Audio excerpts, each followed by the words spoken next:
afternoon, everyone. 4 o'clock straight up, a Thursday edition of Middays with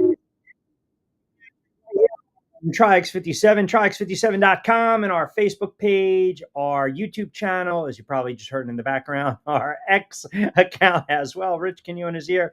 2 hours to play with. We'll take you up to 6 o'clock straight up on this 24th of July, 2025. Another busy Thursday in the world of sports. A lot to dive into. As always, we encourage you guys to get social with us at Rich Q on X, on IG, TikTok, Rich Q on the mic. Very easy to do, as I mentioned. And you guys have been fantastic. Also, checking out my YouTube channel, adding 2 new shows that we're working on that will also be aired on the YouTube channel. Back Your Play is coming back, if you will.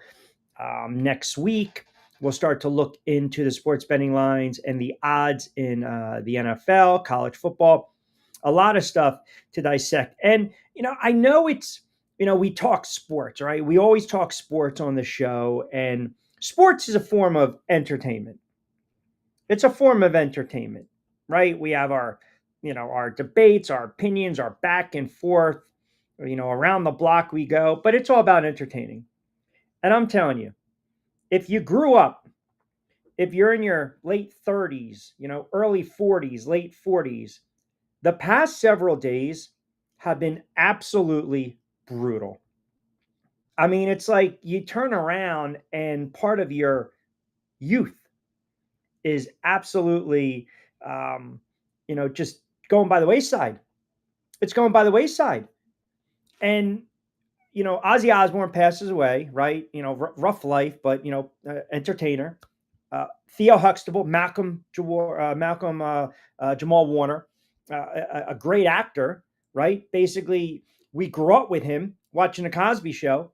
Tragically, passes away. He drowns on vacation with his daughter in Costa Rica, and then you come to learn today that the Hulkster, Hulk Hogan, passes away. And listen, we there's no collar shirt today on a Hulk Hogan when he passes away. I can't do it. I can't. I just can't have it today. You have to be a little lax, a little loose on a day like today to pay a little homage to the man. I mean, listen, everyone watched wrestling growing up. Everyone watched wrestling as a kid. You didn't have to be a fanatical fan. You didn't have to be a diehard fan, but you watch. Saturday night main event, then it bleed over to Saturday Night Live, if the WrestleManias, the SummerSlams, Mean Gene, all these guys, Hulk Hogan, Randy Savage, Barber and Roddy Piper and Jimmy Superfly Snuka and Ricky the Dragon and my guy JYD and Tito Santana. The list goes on and on and on and on and on. And you watch it as a kid, and maybe you say to yourself, man, this is unbelievable stuff. This is real. And then as you get older, you kind of learn, you kind of figure it out also too, if you're wise to it, that it is entertainment. It is entertainment. And listen, you can, like anything else, when someone passes away and you start to talk about, their legacies, if you will, it's pretty, for a guy like Hulk Hogan, he got himself in a lot of trouble with certain things that he said that were caught on tape that were very racist, and he got booed a lot after that. And he tried to turn around and make amends and everything. But from a wrestling standpoint, as a kid, you would sit there and you kind of put the hand to your ear. You flex the buys, you touch the buys, you tap the buys, what you're going to do, right? I mean, everyone knows. I mean, this dude was like that first mega shredded dude that you would sit there on TV and be like, oh my God, I got to be this guy. He's standing friggin' 6'7". He was a beast, right? But he passes away at the age of 71. And I still believe, we talk about great entertainment icons. Great entertainment icons. It's got to be right there. It's got to be right there with Hulk Hogan. And you can tell me you didn't watch the WrestleManias. You can tell me you didn't watch the SummerSlams. I don't believe you. It's not a Lunes Manolo Mentiroso Man Up Monday, but if it was, I would be calling you guys out right now. I would be calling you guys out. I would.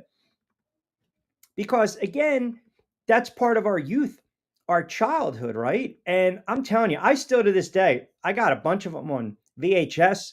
I still remember the 89, 90, 88, 87.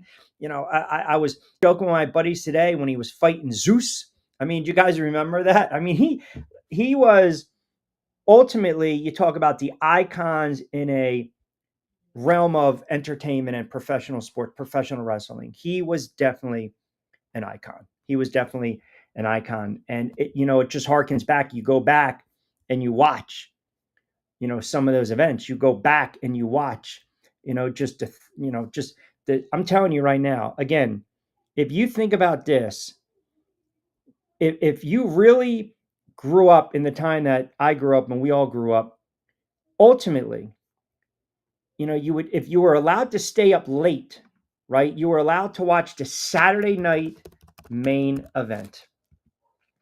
The Saturday night main event. That was it, man. That was it. And it fluctuated on networks, NBC, Fox, WWE Network, and that came on back in '85. And if you're growing up at the time, you're sitting there saying, "Oh man, I got to stay awake. I got to stay awake. I got to know what's going on, man. I got to see what's happening." It was prime time at its best, and that's what icons do. They elevate their respective genre, right? Their sport, if you will, and they take it to another level. And like I said, with legacies, no one ever has a perfect legacy. No one ever has a perfect legacy. They don't. Like when you look at someone's legacy and you take a step back, you look at a guy and you say, well, maybe he wasn't the best guy off camera. Maybe he said some things that were pretty derogatory. Maybe she made certain remarks that she shouldn't have asked. She treated people like this. There's no perfect legacy. There isn't. So again, we know exactly what transpired years ago to the day, by the way. Hulk Hogan on the tape, on record, all these things saying horrible things, but purely from an entertaining standpoint. Now, you also have to go back, because if you really wanted to go old school and you talk about the wrestling stars like in the 70s with the Ernie Lads and, superstar Billy Graham and Bozo Brazil and Danucci and Ivan Cola, that was all in the 70s. San Martino in the 70s, right? They were kind of dominant figures in the then WWF. And then Andre the Giant basically rose to fame. And then obviously everything took on a life of its own. And Hogan was that catalyst. Now, I will ask you guys this before we get into the other sports talk on this Thursday. So I will ask you guys this. Here's the question of the day. And I'm going to get to your comments. Here's the question of the day for the wrestling, the die-hard wrestling fans out there. It's a pretty easy one for you. Is Hulk Hogan's heel turn the greatest in wrestling history? Because we love a heel turn. We love when you root for a guy and all of a sudden he turns around, he pulls that 180 and you're like, "Oh my God, this guy's a rat. I can't cheer for him. I can't cheer for him anymore. I can't." To me, I believe it's one of the all-time great heel turns in entertainment history, let alone wrestling history, let alone sports history. Sure, you get quarterbacks that go to the rival. You get NBA guys that beat a team for years and then they go cross town. But turning heel like he did is like rat-like behavior. I mean, it is absolutely rat-like behavior. I mean, he went from beloved to like the villain, beloved, and then all of a sudden, boom. And that was part of the genius. And obviously, it was scripted. That was the part of the allure. That was the part that was entertaining, because it didn't really matter if you were 15, 20, 20. You're like, oh man, you're still kind of invested in this because it's all about a heel turn. And we hate heels, but we love to cheer for the villains. Think about that for a moment. We can't stand a heel. We can't in sports. We can't. But somehow in our warped mind, you're almost kind of like, yeah, you know what? I kind of like the villain. I do. I kind of like the villain. I kind of like this because now you get something, you have a reason to go against him, right? And that's, or her. That's the beauty of it. That's the heel turn. That's why they came up with it. That's why they came up with it. And look, everyone has their great entertainers. They're great wrestlers. You put them on that list. And there were certain personalities and traits and characters that I loved with some of these guys. I'm telling you, Tito Santana, Jimmy Superfly Snuka, Ricky the Steamboat Dragon, JYD. Love those guys. And everyone's got their top 4, 5, 6 in their list. I mean, it's ridiculous. Now, how about this? How about this? How about my pull today? How about my pull today? You ready for this? This shows you. First of all, I am of what you would call now. I am a collectible. I'm all about. I'm very into the merchandising, and I think you guys, if you guys are just new to the show, I posted this a couple times on X, like just the old school display case of all the sports cards. And I was texting my buddy today and I said, I have probably amassed over 10,000 Sports Illustrateds. And there are certain ones that I know of sentiment. And there are others that I have, they're like pristine condition, wrapped in the everything. Kind of like when you put the baseball card in the sleeve. How about this, though? How about this? On a Thursday edition of Middays with Q. How about this? How about me pulling this sucker out from 1985? Oh, look at this bad boy. Look at this. Look at this right here. Look at this. Look at this. It still has my old address as a kid. Look at this pristine. This is from 1985. Matt Mania, Hulk Hogan's Pro Wrestling's Top Banana. The headband, little Hulkster, paying a little tribute with the pipes, little Hulkster. And it's like a 6-7 page spread on the impact that wrestling had back then. So, but as I mentioned, Hulk Hogan passes away. Chuck Mangione passed away as well. So you got Ozzy Osbourne, you got Malcolm Jamal Warner, you got the Hulkster. It's unbelievable. It really is. All right, let's get into some of these comments. And listen, I know some of you guys are diehard wrestling fans. You guys can fire off today. Yes, it is a solid. Thank you. That is, the interesting thing about this is dated April 29th, 1985. And by the way, you know how much this SI was back then? Look, I'm dating myself. I gotta pull back and squint. How much you guys think this Sports Illustrated? Don't Google it. This Sports Illustrated was in 1985. Take a wild stab at it. I want to get to some of your comments, and we will, by the way, get into some training camp because already nonsense is happening. Aaron Rodgers throwing picks. Russell Wilson throwing picks. Justin Fields stubbing his toe, hurting his toe. Man chimes in. Rip Hogan. Yeah. Aha. That's right. Put on it. Yeah. Yep. Exactly. Listen, I'm just going to leave it there. On a day like today, there's no collared shirt. I'm sorry, there can't be. And it's going to be 90 something degrees tomorrow. So guess what? Prepare for the tea as well.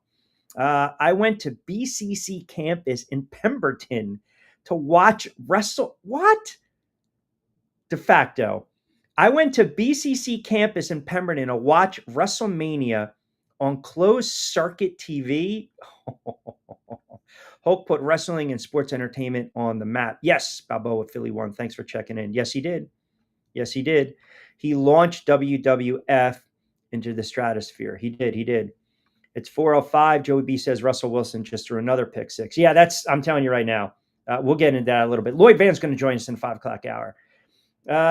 Joey B says, was fortunate enough to see Hulk Hogan in person a few times. WWF days at Meadowlands Arena, Madison Square Garden with my father. Rest in peace. Wow, that's pretty good.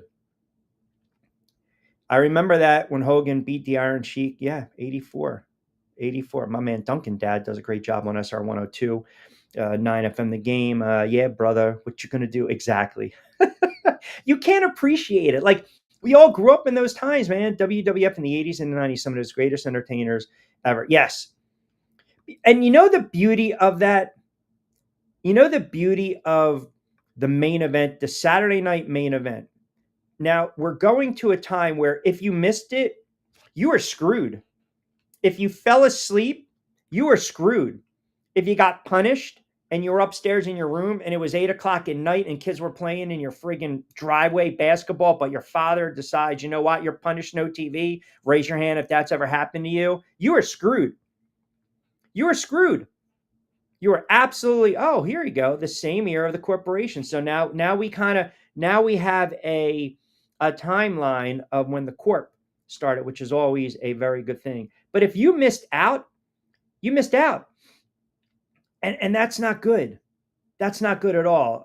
Yes, NWO, and yes, I do remember he was that bad guy in the 70s. And again, but the original to me, I still think that was such a.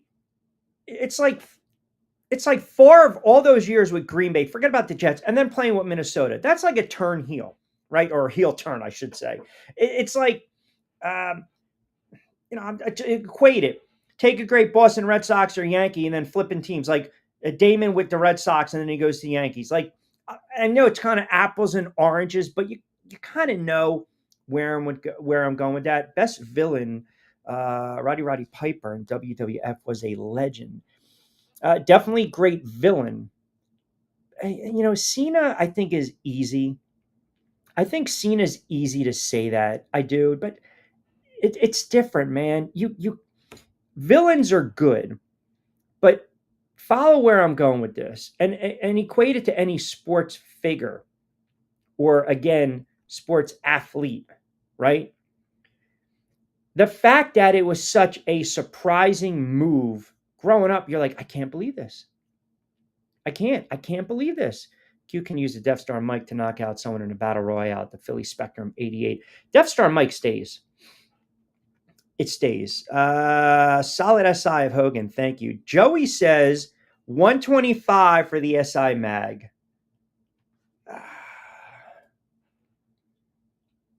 There's a $1.95. What the hell's going on? I might have to get a like Four Eyes is a sponsor with my friggin' vision in my eyes. $2. There you go. Balboa Philly. Johnny on the spot. That's a good call. That is a very good pull right there.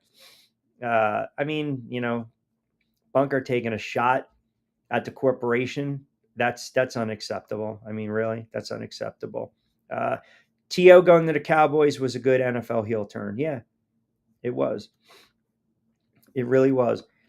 You had, I mean, do you remember though?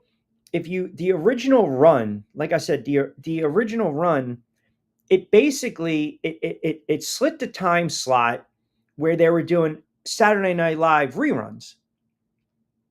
So like 85, 86, it ran for about 6 or 7 years. But that's what made it so unique. And I remember the SummerSlam, because those were pay-per-views. I think it's like 88, 89, 90. I still laugh to this day. I had to pull it up. So I would maintain 2 of the greatest moments, well, for me in pro wrestling history, and a lot of my buddies are much more diehard. I mean, I enjoyed it, but some of these guys are, I mean, they got belts. They're grown men with belts, fanatical. I would say when it was Hogan, and it wasn't like the battle royale. It wasn't, but it was like a tag team match. And if you guys remember when he fought Zeus, and I think that was like the I don't know if it was, I don't think it was no holds barred, right? Because Hogan, and I think Brutus Beefcake, you know what? It might have been that Hogan and Brutus defeated Randy Savage and Zeus. That was like the script. They scripted it up, and only Vince McMahon knew. But I still laugh to this day because Zeus, Tommy Lister Jr. kind of had, when you look at his eyes, I'm not going to say they were cross-eyed, so to speak, but I remember like the great call was from Jesse the Body. He's like, oh, he's going for the eyes, and it doesn't do anything. And then ultimately the fact that Hogan literally slammed Andre the Giant is still to this day unbelievable. Unbelievable. I did. Joey, it's funny you mentioned that because I don't know why this came across Miss Elizabeth, by the way. I don't know why this came across my feed on social, but now I'm starting to get all the old 1980 reels of when they used to do all those fitness shows on ESPN. The body shaping ones. And I'm like, wait a second, are you kidding me? Oh, all right. Let me see what we have going on over here. Oh, that's too funny. All right, 20 past the 4 o'clock hour. We will definitely get into some sports on this Thursday. I mentioned Lloyd Vann's going to join me in the 5 o'clock hour. Star chimes, and that's an unbelievable pull. SIQ, excellent condition. Nick and Wallingford Q, you got to praise that sucker. I mean, it's probably $25-$30. Remember, whatever, anything you put online or anything really in life, I mean, it could be, what did Leo say in Wolf of Wall Street, right? Sell me this pen. It's what you choose to pay for it. It's sentiment. It's sentiment. And so if you go on eBay right now, I guarantee you people are trying to hawk there. I'll do it right now while we're on the air. Why not? So we got Hulk Hogan. We got 1985 SI. I know this is good radio and content right now. Let's see. I guarantee you it's like a trending. Here you go. It's going anywhere from, I mean, one guy has it for $150. Another guy has it for $35. Another jabroni thinks he's going to get $490. And he might. He might get $499. I mean, he's got it custom graded at an 8.5. But again, that's kind of subjective. I mean, if it's like mint, and mine's in decent condition for 40 years old, but I like it for sentiment. How much you pay in fire insurance for that? So that's a very good question. That is a great question. So I have a display case and I have cards from the 40s, 50s, 60s, 70s, and they're in very good condition. And I've always kept them in areas where it's not humid or humidity. You don't do the attic crap. You don't do any of that. So the display case, I actually covered up with a couple army blankets and I keep it in a secure location. But other cards, yes, there are other cards that I have that I've taken and I've gotten insured, but I don't keep them in the house. I don't do that.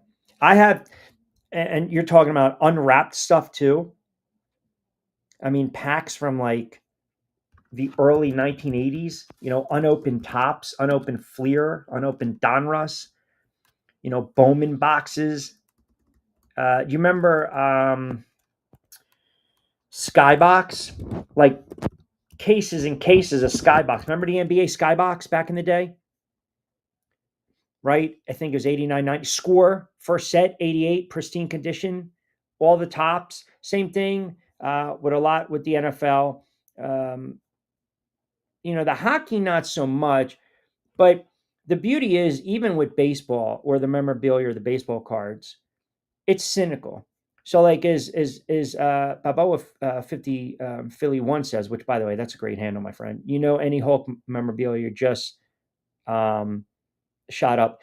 Yeah, but it's for what people are willing to pay for it at the end of the day, because a sucker is born every day. But there might be a father out there listening and his kid is a big Hulk Hogan fan. So he might turn around and spend $150 on a magazine, or the towels or the t-shirts or the headbands. But that's what happens when someone passes away. I mean, if you watch when athletes pass away, the first thing somebody does, they go right online and they're seeing right away, oh man, what's this worth? What's this worth? What's this worth? Oh, I can get this for this. I can get this for this.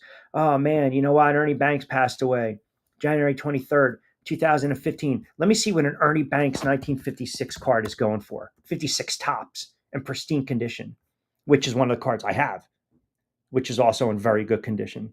It's like a 9.3. But on eBay, you look at that card, it'll be anywhere from $170, $170 to probably $6,000. It's just what somebody is willing to pay for it. That's all. Because there's there's sentiment with certain things. There really is. And there's absolutely no way.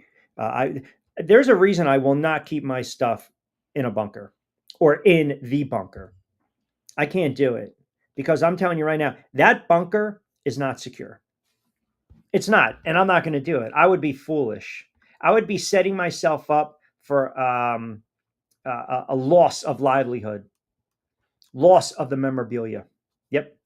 Now, what's interesting too is so when Skybox came out, 91, 89, 90, or 90, 91, the Jordan card, which is right on the friggin' cover of the box. Now, what makes the ones that I have very unique is that they are unopened. They are still in original, like plastic wrapping. And I already know what's inside of them.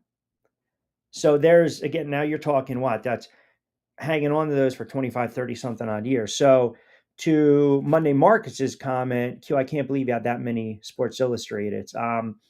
It's more of a not hoarding because I keep everything in organized and pristine condition. It's just I loved them.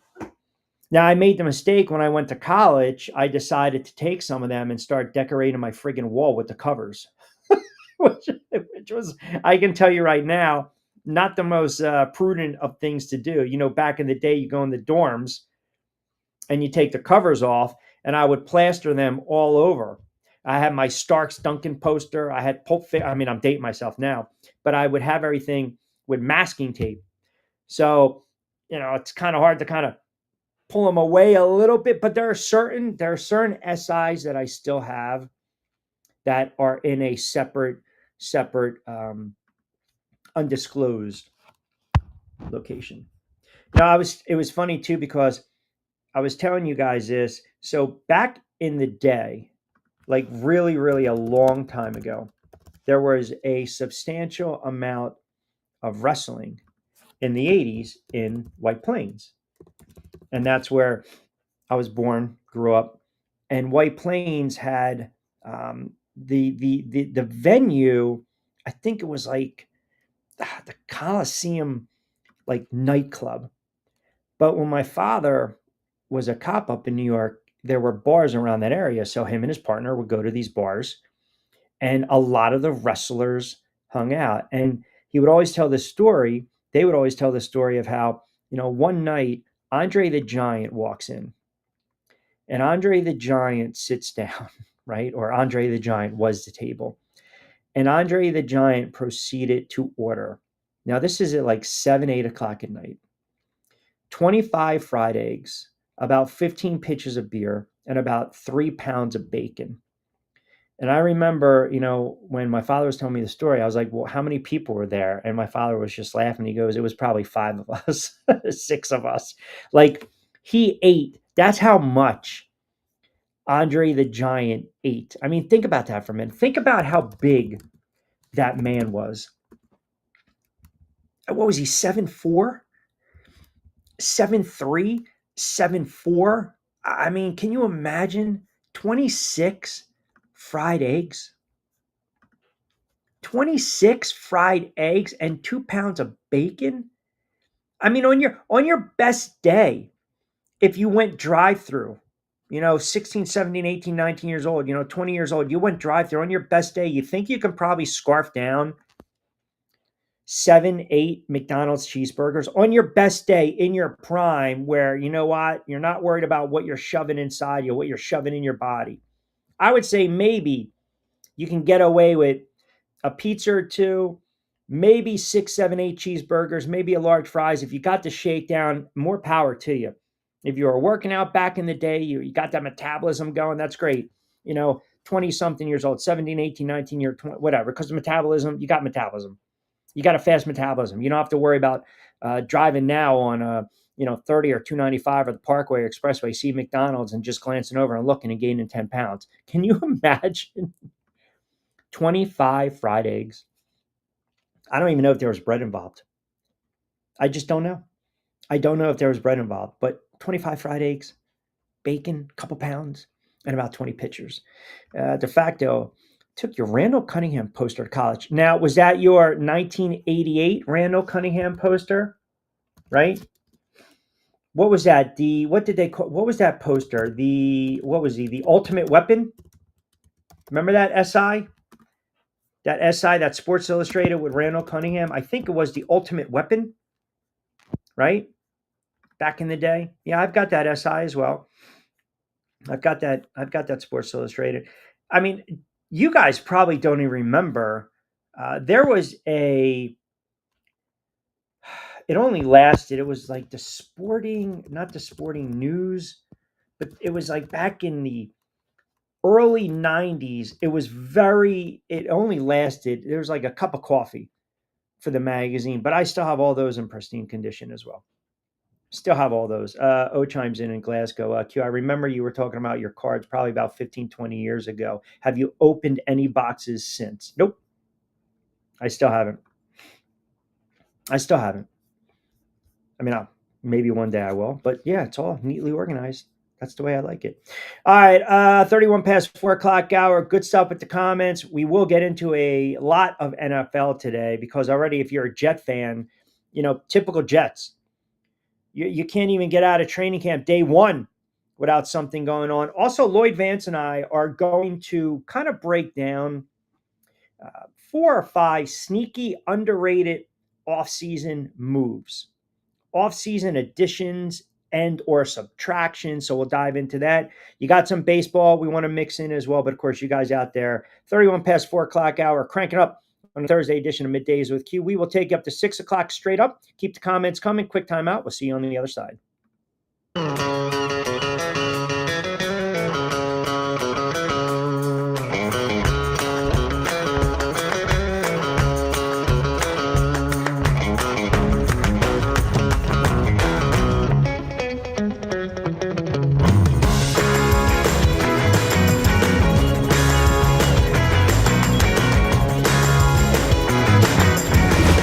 What the Down Beach Seafood Fest is all about. It's about community, it's about friends, it's about culture, right? The food culture in Atlantic County is rich.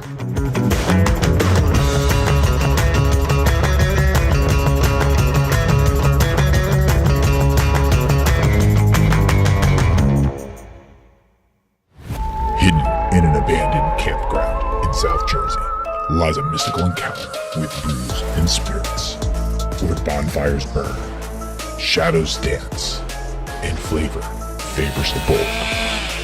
Ghosts, ghouls, goblins, grown-ups, it's time to reclaim Halloween. This is Witchcraft, October 10th and 11th. For tickets and information, visit witchcraftnj.com.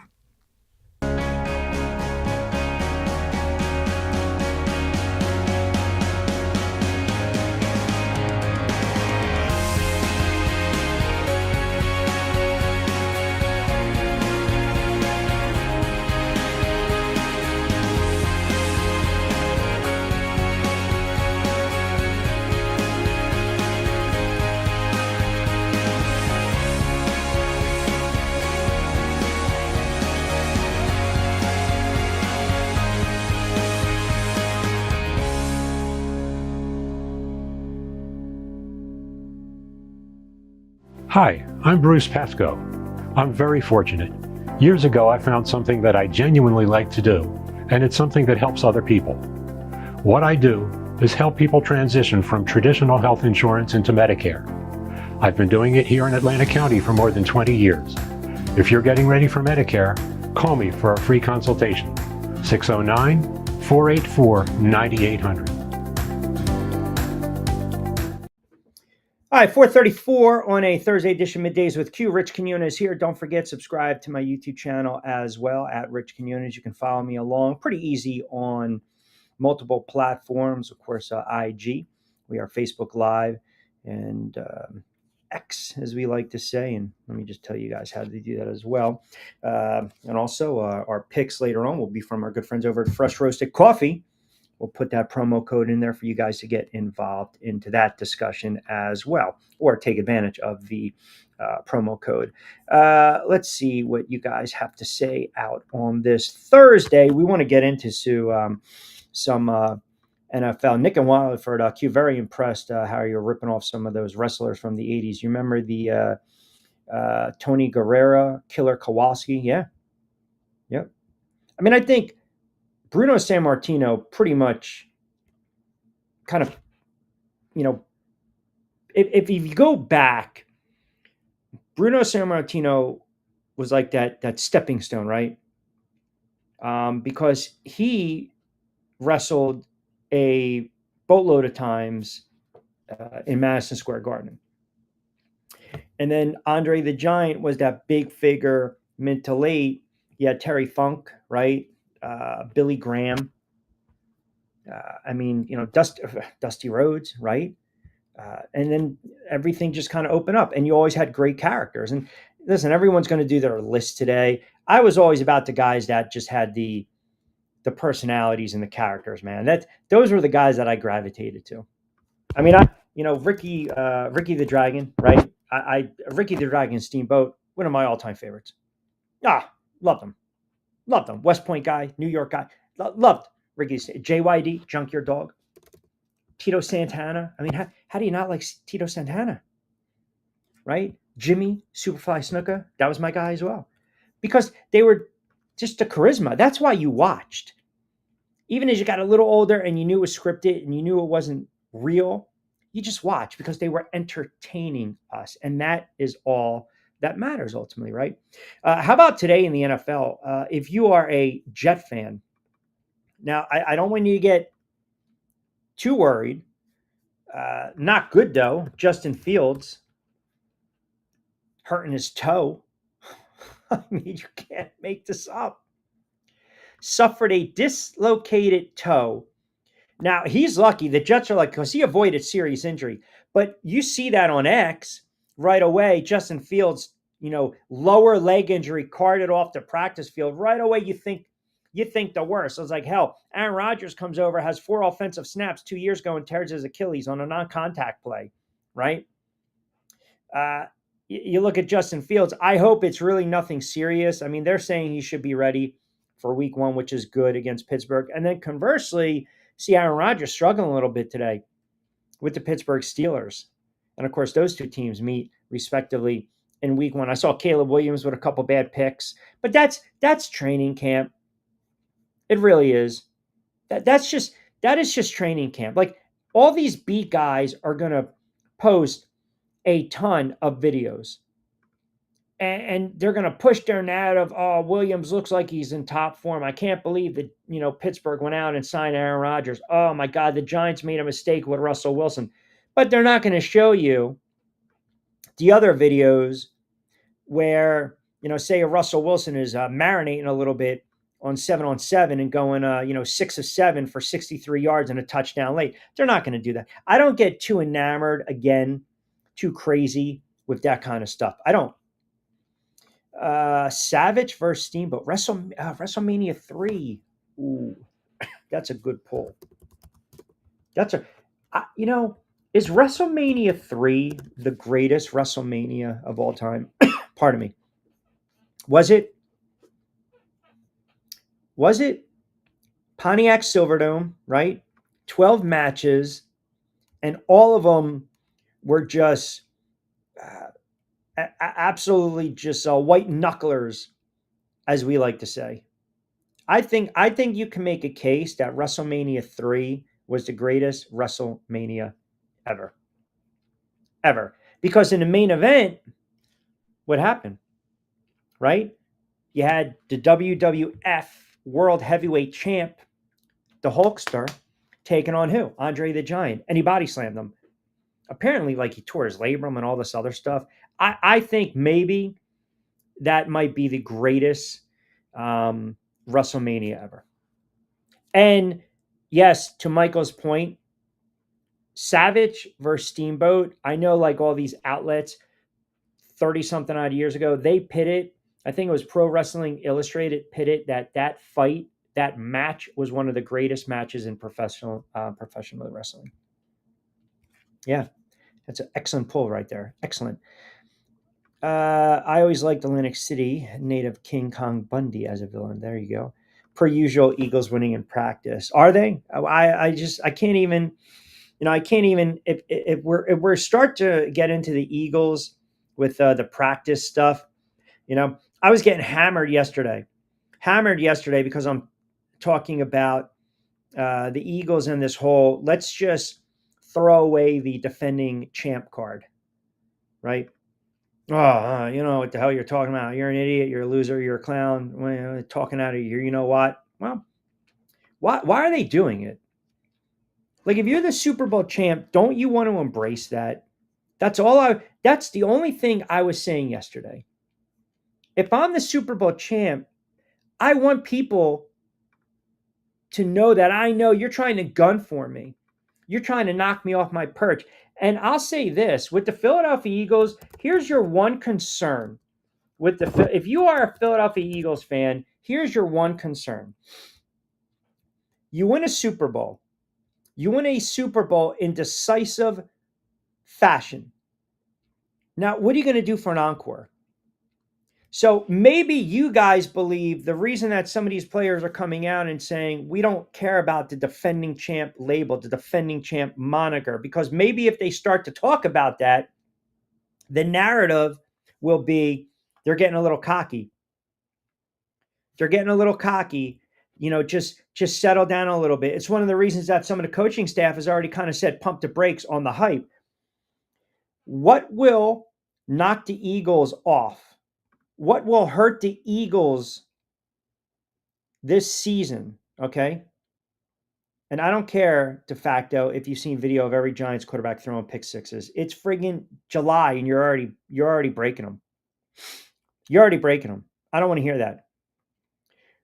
I think what will hurt the Eagles, if anything prevents them from getting back to the Super Bowl and defending the crown, it will be because they got too fat in the offseason. Too fat. And what I mean is you lost your edge. You lost your edge. And that happens sometimes with Super Bowl winning teams. It is very hard to get back to the Super Bowl when you lose it. It's extremely hard. I believe it's harder to get back after you win it. And I don't think the road will be paved as easy as some of you guys think it is. I still maintain Washington is going to push the Eagles. Get on me. I don't care. I don't care. Do you understand week to week, you have to go out and you have to play at such a high level every single solitary week now? Because if you don't, you're going to lose. And one loss becomes two becomes three. Then you got a losing streak. Then all of a sudden, well, it was a hell of a run last year. They get a pass this year. Or maybe the quarterback gets a little nicked up, shut him down for a couple weeks. Maybe Saquon gets a little nicked up. You know what? We're going to shut him down. That offensive line has some question marks. Maybe the corners, the secondary, maybe they haven't come into their own and they're getting beat early on in the season. What I'm saying is, at this moment, objectively and being fair, they are the team to beat in the NFL because they are the defending Super Bowl champs, period. This is not a reverse mush. This is not, Q psychology. I'm not doing any of that. They are the best team in the NFL before the season starts on Thursday night when they kick off the season against the Dallas Cowboys, because they are the team that won last. They're the last team standing, and they did it in an impressive fashion. Nobody's taking that away from them. Nobody is. But when you win a Super Bowl, you lose players. You got to make up for that. When you win a Super Bowl, the mountain you've climbed the mountain. You've gotten to the top. And again, maybe you just lose a little bit of that edge. That's all I'm saying. I'm not saying it's going to happen. I'm not putting it in the juju space, in the juju world. That's not what it's not what I'm saying. But I also know how hard it is. I mean, I go back. That first Super Bowl the Giants won with Eli and Coughlin, they were the best team in 2008. They were hands down the best team in the NFL. They got humbled on Monday Night Football against Cleveland, and then they ripped off 8 straight wins, and then Plaxico shot himself, and the season was derailed. Now, I'm not saying that's going to happen, but what I'm saying is something can happen during a season that can derail your chances. So before Eagles fans start to come out and get all friggin' cocky with me on a Thursday in friggin' July and mock me because the giant quarterbacks are throwing picks, you're gonna throw that out at me at July 24th? Especially on the day the Hulkster just passed away, you're going to throw that nonsense? I already know what I have with my team and my quarterbacks. You're setting yourself up for some bad karma, brother. You are setting yourself up for some bad karma. Why are you triggering me, Q, on this horrible day? The Commanders don't have a good roster as of 7/24/25. Okay. Because you're basing it on one wide receiver not being there. Early predictions, are you taking the Eagles, KC, or the field to win the Super Bowl? I haven't made up my mind yet, Miguel. I have not made up my mind yet, Michael. I haven't. I think the Eagles, the betting favorite to come out of the NFC, but I also think there's other teams that are going to push them. And when I say push, I'm not saying they're going to beat them. And when I say push, I'm not going to sit there and say, well, they're going to fall by the wayside. I'm not saying that. And by the way, you can throw all your giant nonsense, but I saw that Abdul Carter looks like a friggin' beast. So don't give me, well, it's only training camp. You can't touch the quarterback. Well, then guess what? No one cares if there's a couple turnovers de facto with your nonsense with that. That's just garbage. You're coming at me today. And let me get to more comments on the other side. 446 will advance at 5:05. Keep it locked in. Thursday edition, Middays with Q.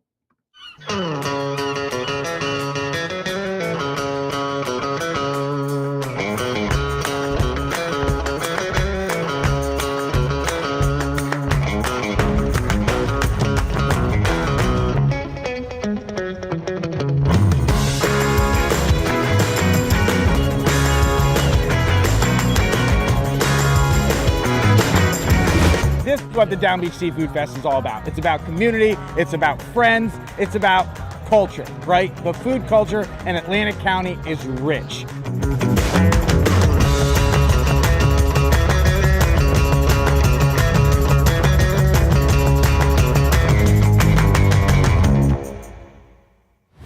Hidden in an abandoned campground in South Jersey lies a mystical encounter with booze and spirits, where bonfires burn, shadows dance, and flavor favors the bold.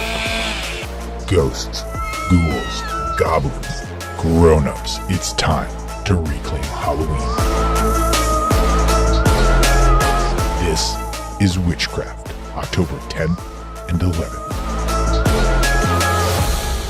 For tickets and information, visit witchcraftnj.com.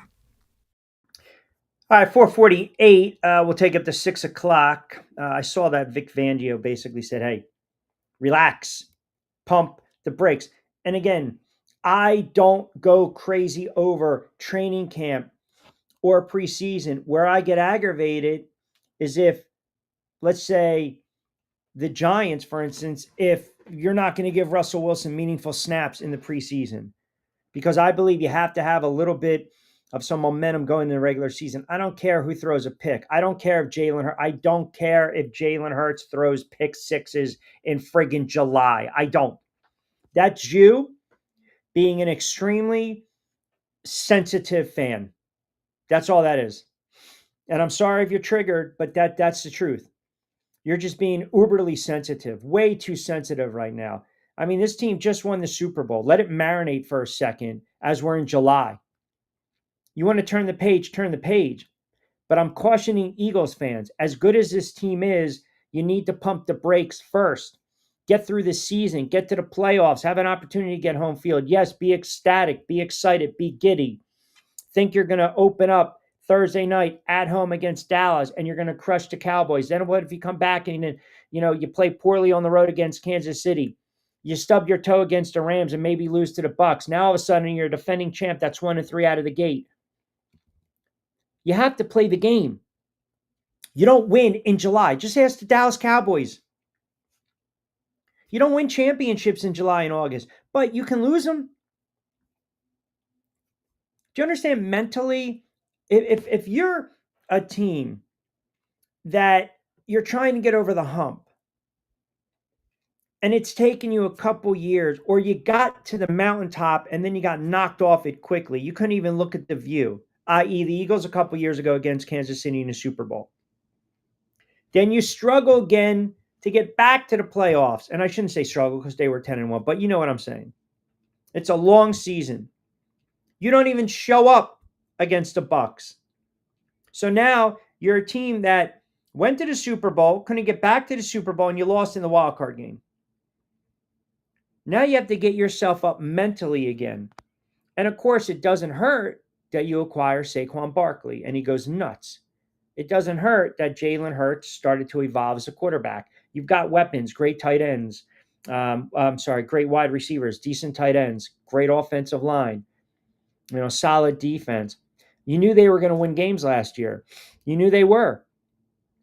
And then all of a sudden they really hit their stride late in the season and they ran roughshod through the playoffs. The Rams gave them their stiffest test in the snow, and Kansas City was a no-show. So now, you've gotten to the mountaintop. You've looked out. You've seen the sunset. You've seen the sunrise. You've enjoyed it. Now there's the potential of that letdown. And the special teams, the teams that we sit there and say they're dynasties, they do things that other teams can't. And a lot of it has to do with their mental toughness and fortitude. I mean, here's a perfect example. And I'll use this for you guys. And I think some will understand exactly what I'm saying. And some of you guys might not understand. Let's say you're in high school and you're struggling in high school and you're not sure if you're going to go to college. Maybe you go to JUCO, maybe you can only afford it, maybe you're going to transfer, but you were a piss poor student in high school. You tried, but you were a bad student. But you finally graduated high school.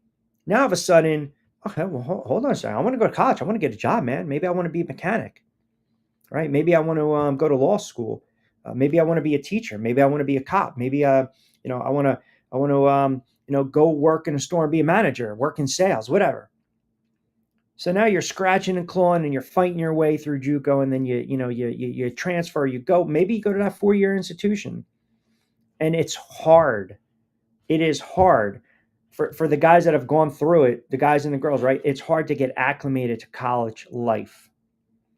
You're away from home. You're trying to make new friends. You got to study. You feel the pressures of doing certain things maybe you shouldn't do. You want to stay in line. You want to stay the course. And you're putting in your time. You're working. Maybe you're playing a sport. And then all of a sudden, hey, I got to get the grades. And you're doing everything you need to do, right? Get through freshman year. Get through your sophomore year. You're struggling junior, but I can fight through. I can get through.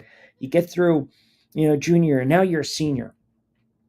And you got a semester or two to graduate. And you start to reflect. You start to think back the struggle in high school. The struggle maybe before you went to college. The struggle maybe if you spent a year or two in JUCO. The struggle to get into a university or a college, right? And you're right there. And then finally, the day comes. You get your passing grade, you walk up there, and what do they give you? They give you a little plastic pipe that's supposed to be the diploma, right? And there is a moment where all of us have gone through it. And you'd be kidding yourself. You'd be lying to yourself if you said you didn't. Yes, there's the joy, the jubilation, friends and family. But then maybe you go back to your dorm room, or maybe you're packing up and you say goodbye and you get in your car and you kind of look and you're like, my college career's over. And then you say to yourself, what the hell am I going to do now? You have a letdown. It's like an emotional roller coaster. You've hit the highest of highs, because I think graduating high school and graduating college are big things. Those are milestones in a person's life. They are. They are milestones in a person's life. And I'm telling you, if you get that, if you graduate high school, you graduate college, those are great things. You share those with your family and your friends, but then there's that letdown. Uh-oh, now I got to get a job. I got to keep this up emotionally. I got to keep this pace up. Now take it to the world of sports. Take it to the world of sports right now. Now I get it. They're grown men. They're millionaires. They make substantial amount of money, but it's very hard sometimes once you've reached that pinnacle, that point, to sit there and say, I've got enough drive and ambition to get back to that point. Sometimes it's just a letdown. It's like, what now? What is there left to do? So when teams win championships, a lot of times, some of them don't even get back to the playoffs. Few do. And if they do, out of those few, even fewer maybe have an opportunity to get back to their championship rounds and or the Super Bowl or, NBA Finals, World Series. And if they win it again and back to back, that is special. It's rare. It's extremely special. It's so hard to do. So again, I that's my comp, and you guys might think it's apples and oranges. I don't believe it is. Matty Ice in Delaware, Q, that's a perfect analogy. Once I graduated college, I said to myself, what the hell am I going to do now? Look for a job, go back home, travel a little bit. The letdown was there. That's all I'm saying. So you win the Super Bowl, and it's almost like anticlimactic, is it not? Like, okay, now what?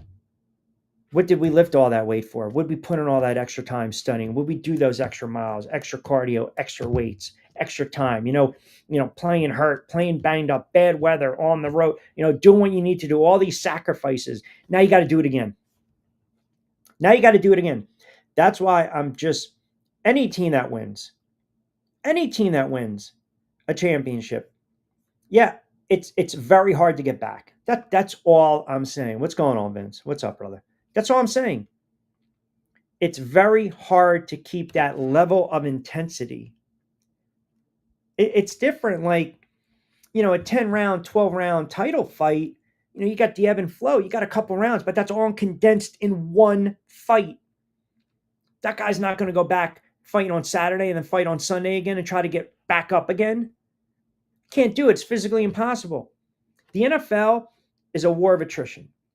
And those teams that we've talked about, those dynasty teams, those great teams, whether it was, Vince's Steelers in the 70s, Madman's 49ers of the 80s, right? Or those Dallas teams in the 90s, or Matty Ice's teams, the Patriots. He's a Pats fan, in the 2000s. Do you know how special those teams had to be to win those Super Bowls and then, get back? It takes it's so much, man. It is so taxing on a player and their mind. It really is. I'm telling you, you ask any professional athlete or any ex-NFL player that won a Super Bowl and maybe got back there the next year, where they had a chance to get back there, God's green or grass, they will tell you it was so hard to get back there. It was so hard. I mean, I can't believe we got back there. I can't believe that's what makes, if you think about this, 86, the Giants waxed the 49ers. 87, the strike season, the 49ers come back and they lose a horrible game to Minnesota. Anthony Carter, such an underrated wide receiver, went off. 88, you ask any Niners fan, the Niners did not have a great team in 1988. They were not your typical 49er type of team. They weren't, 84, 85 Niners.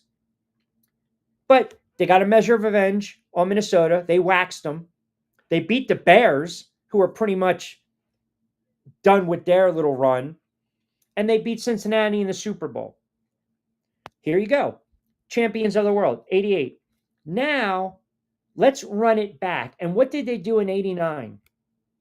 They dominated. They lost 2 games that year. They lost to the Rams. They lost to the Packers. They literally destroyed every team in their wake in the playoffs. Again, Minnesota, then the Rams, and then that Denver game. I remember watching that game. I'm like, this game is it's going to be out of hand. And if you remember that Super Bowl, I think the 49ers, I'm sorry, I think the Denver Broncos might have scored first or second. Maybe they were only down 7-3. And then the 49ers just unloaded on them. They unloaded on them. They scored 28, what was it? The next 30-something odd points and it being a 55-10. Do you understand the mental toughness and the talent and the fortitude and the drive that team had to have to win it in 88 and get back and win it again in 89? And now all these Eagles fans think it's a gimme that they're going to get back to the Super Bowl. Like, you guys need to pump the brakes. Anything can happen. God forbid. A quarterback can go down. Barkley can go down. Hurts can go down. He can have an off year. Brown can go down. The defense can crumble. It's so hard. Everything's got to hit. Everything's got to hit. This is not hating on them. This is not reverse mush. This is not bad. I'm just telling you. I'm speaking from experience as a fan. Yeah, the game was different in the 70s, but you ask any old school Steelers fan or any of those Steelers players from those squads, man, it's like, oh man, all right, now we got to get back up again. We have to it's harder, I think, and maybe you guys agree, maybe you don't. I think it's harder in this day and age, especially in the NFL, to win a Super Bowl, because when you win a Super Bowl, you know for a fact that the team that you won it with is not going to be the team that you're potentially going to win it again with. They're just too. Guys retire. Guys become free agents. They already have a ring. What's the next logical thing they want? Money, right? I got the ring. Let me try to cash in. Maybe I had a decent season. Maybe I had 15 sacks and I had a couple big sacks in the Super Bowl. I'm going to get a payday. Maybe I ran for over 2,000 yards, 1,500 yards. I caught, 100 balls. I had a big playoff game. I'm a free agent. I want to cash in. I want a ring. So you lose those players. Now you got to bring in other players. Now all of a sudden they have to buy in. They have to understand the culture. They have to be lock, step, and barrel with you. They do. Whether it's the running back, whether it's a tackle, whether it's a lineman, whether it's a linebacker, whether it's a corner, whether it's a free safety, it does not matter. We always talk about you heard Hank Poteet last week, the Patriot way, the Patriot way, the Patriot way. They brought in guys that knew from the get-go, this is what we're trying to do. This is the culture we have built. We're not going to deviate from that. If you're not going to be part of it, then you're not going to be part of the solution, and then you're going to be the problem, and you're not going to last. Now, for the most part, the Eagles have weeded out those players because now they've got the culture in place. They've got the players. They got the head coach, the coaching staff, and they're coming off a Super Bowl win. Now get yourself back there, right? Remotivate yourself. Embrace the defending champ moniker. That's all I'm saying. Embrace it, and also know that every team is going to be gunning for you. And it's just so hard to get back. And if they get back and they win it again, that is a special team. We should not undervalue repeat champions. I believe we sometimes say, yeah, they went back to back. It's a special animal, man. You got to be a different kind of bird to get to go back to back. To me, that's special. It's special. Now, obviously, back to back to back is a whole nother conversation. All right, 5 o'clock straight up, 16 to book, 60 to play with. Lloyd's going to join us on the other side. A lot of comments coming in. Keep us locked in. I appreciate you guys as always. Still got a lot of Hulk Hogan comments coming in as well. Fantastic. Keep those coming in as well. We'll take you up to 6 o'clock straight up. Quick timeout. See you on the other side.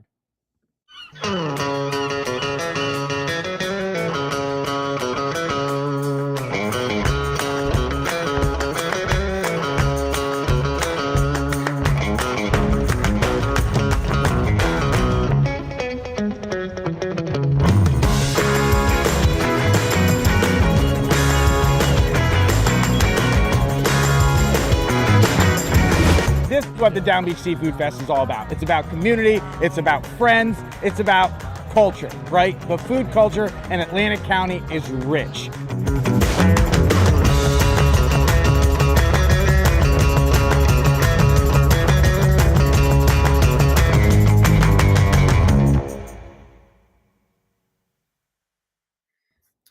All right, 5 o'clock straight up on a Thursday edition, Middays with Q. Our good friend Lloyd Vance, kind enough to join us in his weekly spot. Does a great job. Host of Lloyd Vance's Insider Football on Sports Radio 1029 FM The Game.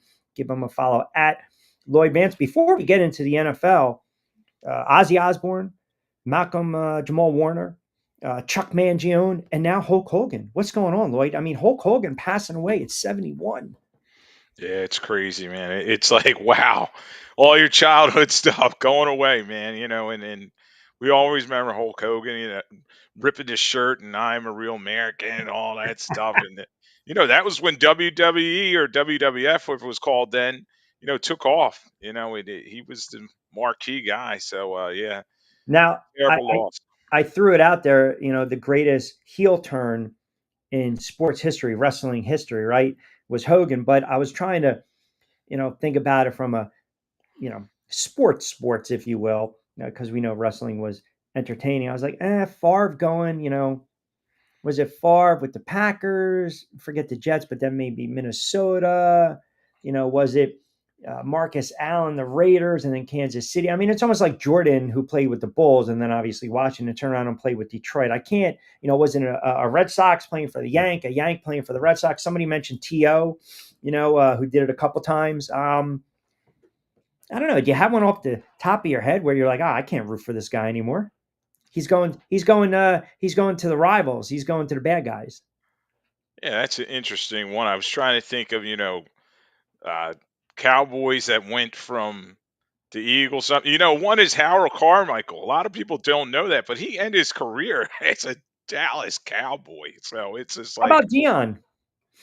yeah, he bounced around a lot. And I remember that the Niners signed him specifically to beat, That's right. to win the title. You know Yeah. what I mean? To Yeah. to beat the Cowboys, and they did that. So yeah, I think a lot times now, Q, money supersedes, so these guys go where the money is. They don't really have that loyalty as in the past. So that's a great point. I'm glad you brought it up. So we were talking before you came on. It's very hard to get back to a Super Bowl, right? Win it back to back. And I mentioned that it's harder, I think, now in today's climate in the world of sports, especially where the money is so appealing. And it's kind of first and foremost, okay, I won a Super Bowl. Now I can go cash in as a free agent. Now I can really make some money, generational wealth. What is there left to do? And I kind of equate it to, all right, you go to high school, then you finally go to college, you've struggled, and then you hit graduation and you're driving home by yourself. You're a man, you packed up all your bags and you're ready to get home and you enjoyed the moment. And you think to yourself, oh man, now you have a letdown. Like, what am I supposed to do now? Like, I did everything that I said I was going to do. And a couple guys have pointed out, maybe I'm being too philosophical or psychological about it, but you ask any player, they win a Super Bowl. Now I've got to ratchet it up the next season. Like, I've got to do everything. That first time you're so hungry for it, right? Get the extra work in film study, weights, sprints, cardio, hit the diet, hit the gym, get your reps in, play banged up, play hurt, get on a run, have monumental seasons, a la like a Saquon Barkley. Now I have to do that all over again to some capacity just to get back there and have a chance to win it. How tough is it? Oh, it's extremely tough, Q, to repeat in the National Football League because everything's different. Everything is so special right after you win the Super Bowl, but then you become the hunted and teams become complacent. You have the injuries. You have guys say, okay, I've got my ring now. Let me get paid somewhere else. And that group will never be together again. And I worked with a lot of guys in the past in NFL films, and you watch those NFL films where they talk about America's games, and the guys are like, oh, this was so special, and then they just couldn't get it back. And you think about the Patriots 03, 04, they were able to do it, and then there was that huge gap where teams just were not able to kind of repeat, and the Chiefs did it. But you saw the weight that was so heavy on them trying to get that three-peat, which has never been done. So it's just a lot of expectations and just there's always going to be change around the National Football League. If there was one, I guess you can say if there's one thing that would derail the Eagles season aside from injuries, would it be maybe having that fat cat syndrome where that edge is lost? Yeah, I agree. I was thinking about it all um, summer. You see the guys and they're in Sea Isle, they're partying, they're having that good old time, and they're on a Tonight Show, they're doing a banquet circuit, and yeah, they're getting their flowers, but you know, putting in the work in the off season, was it done? And we're going to find out that very quickly. We talked about earlier, they have a very tough schedule, and it's that complacency is hard, man. Like Mick said, you ain't been hungry since you won that title. That's right. You did the worst thing to happen to you as a fighter. You got, what do you say, domesticated, right? Right. He lost. You ain't. Yeah, you're right. You lost that edge. I don't even know. He was making up some words as he went along.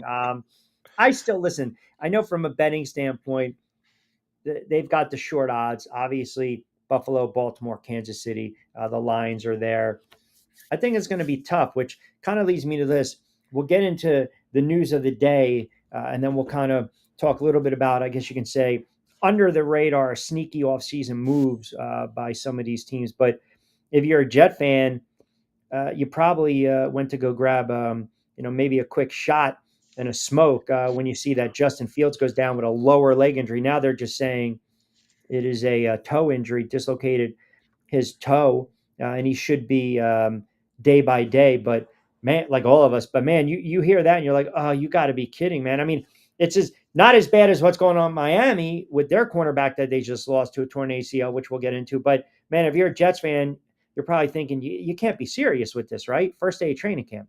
Yeah, the downtrodden Jets, and it's always like they just haven't done anything since Joe Namath won that Super Bowl all those years ago. And are they a snake bitten franchise? And you know, if it's only a dislocated toe and maybe he can come back before the start of the season, but it just throws a monkey wrench in the whole thing. And you think about Aaron Rodgers was supposed to be their saver a couple years ago. 4 snaps in, he gets hurt. So it's just like, wow, what can go wrong will for the Jets. And everybody was thought that Justin Fields comeback player type situation this Yeah. year, and hopefully they get an MRI and it's not too bad and he's able to come back. But yeah, I heard from a couple of my Jets people just texting me like, "Are you bleeping kidding me?"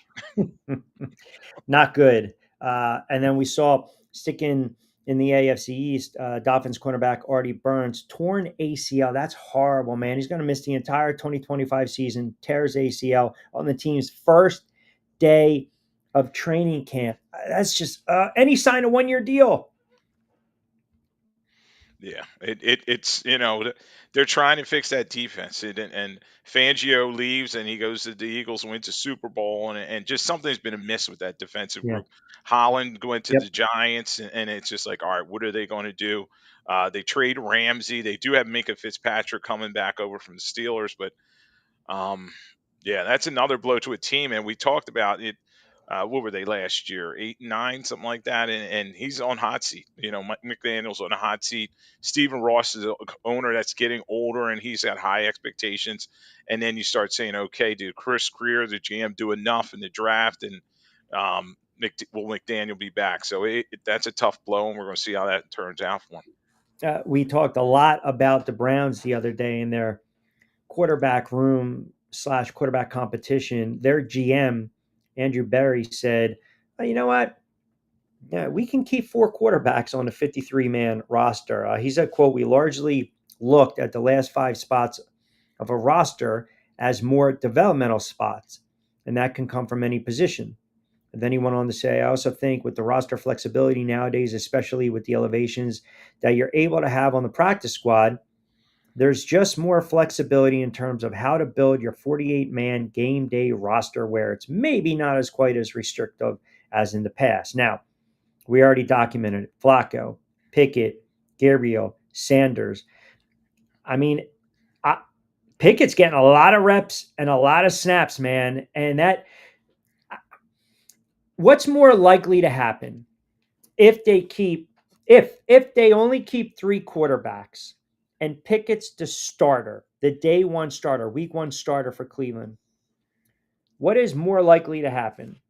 They keep Pickett, Flacco, and Sanders, Pickett, Sanders, and Gabriel, or Pickett, Gabriel, and Flacco.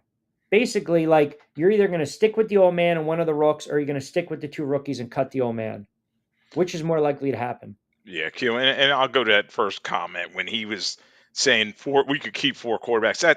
That's crazy. A lot of teams nowadays are only going with two quarterbacks on an active 53 roster, and then maybe somebody on the practice squad.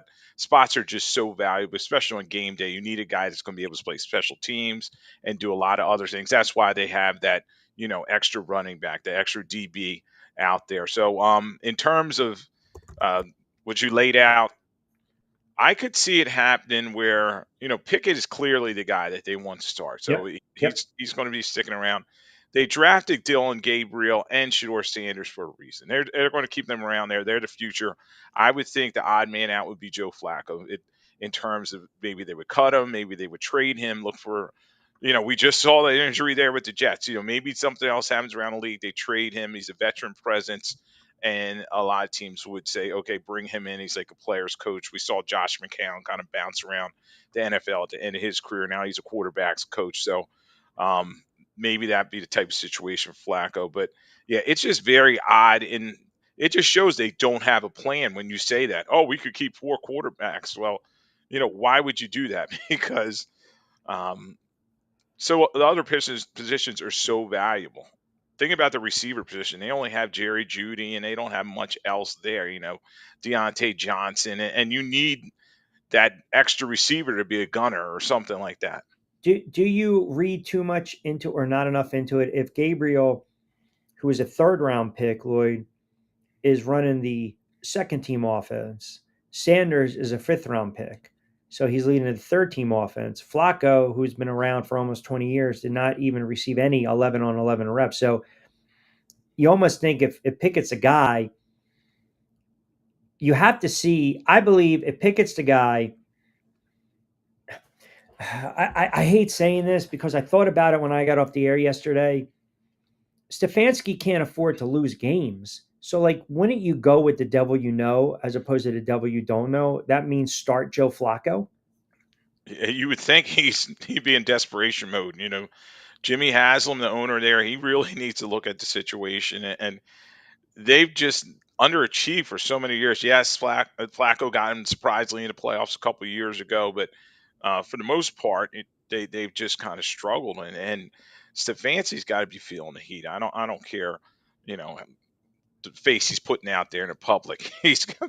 This team is underachieved. They haven't done well in the draft, and expectations are in that division are pretty tough. So, which makes yeah, me believe that you want to go with he the should. proven veteran, and then if you want to keep one of the kids, if you want to keep, I mean, I know this is going to rub people the wrong way, but is there a possibility Sanders gets cut?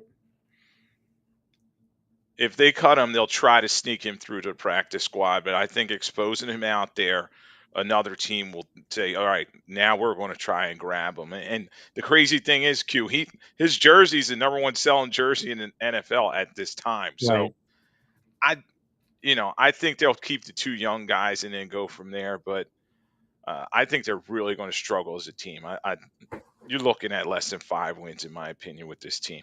Well, you got the Titans now that need a backup quarterback, as we talked about a little bit. So that's a team that, I mean, at least the Browns can kind of dangle one of these guys. I don't understand for the life of me what they see in Pickett. I just, am I missing something here? No, you're not. And we always talk about this. In 2 years of starting as a Steeler, 13 touchdowns, I believe 13 interceptions, and he just, he was the only quarterback taken that year in the first round when he was a rookie, and he was a reach then, and he's just kind of underachieved, even going back to his days at Pitt. It looks the part, but he's just not getting it done. Now, last year, maybe he learned something as a backup for the Eagles, win a Super Bowl ring, but I doubt it. I think once the real games start, you're going to see the same old Kenny Pickett, and he makes mistakes. He runs too early, too often, and then other times he holds the ball too long and takes sacks. So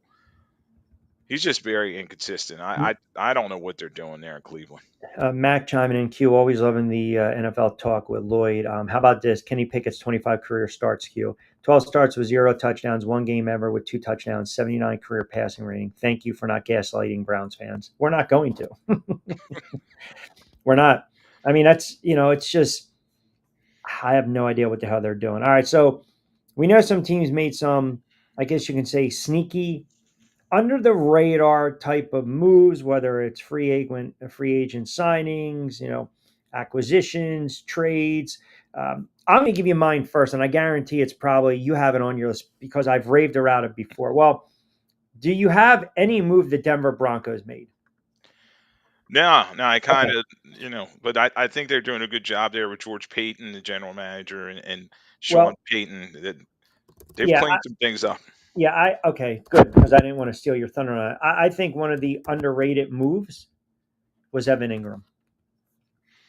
Yeah, I like that one, and you know, I know I had a fantasy football guy on a couple weeks ago, and he was talking about from that perspective. He's going to get a lot of targets, and you have Mims over the top, you have Yep. Corton Sutton there, and then he comes in there, and I think he's a lot healthier. They're going to move him out in space. He's not more of an inline tight end, so they're moving him out in space, and he's going to be like a big receiver. So, I think he's going to have a pretty good season.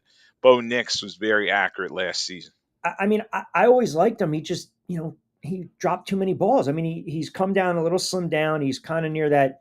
I think he's already going to be, uh, I want to say 30. I mean, Ingram's been in the league now uh, for a little bit, but he gives Bo Nix a safety valve, right? You have to have a tight end that you can rely on and that you can trust. And I'll say this about Ingram: he's worked on his blocking over the last several years. And listen, he's 30 years old, man. I mean, he had some nice seasons with the Giants. He came on with Jacksonville. He was a little banged up. But if they can run the football and open things up, you'll get him in the seam. I mean, I think about this. There are tight ends that are 30, 31, 32, aside from the Kelseys and say the Kittles of the world, that hang around, and they become serviceable. Zach Ertz is kind of do that, what he did with Washington in 2024, right? So you got a veteran, you parlay that into a nice little guarantee, a multi-year contract extension, 2-3 years. I think that's exactly what Ingram's playing for. I know he's kind of toiled between the Giants and, of course, the Jags. But again, man, you're going to a team that has a head coach that has won, a young quarterback, a team that also made the playoffs. I think he's in a very, I think he's in a good spot, is what I'm saying. Because now, look, I think Bo Nix is better than Lawrence, and I think Bo Nix is better than Daniel Jones, and that's who this kid had him throwing the football. Yeah, I think this is a big move for them. And think about Sean Payton in his heyday, how good Jimmy Graham was, particularly in the red zone. So I think they're going to try to get the ball to Ingram in the red zone, make some plays there. And you're right. In Jacksonville, he started coming on and he got a little injured, but I think he can play pretty well for the Broncos. So it's going to be interesting.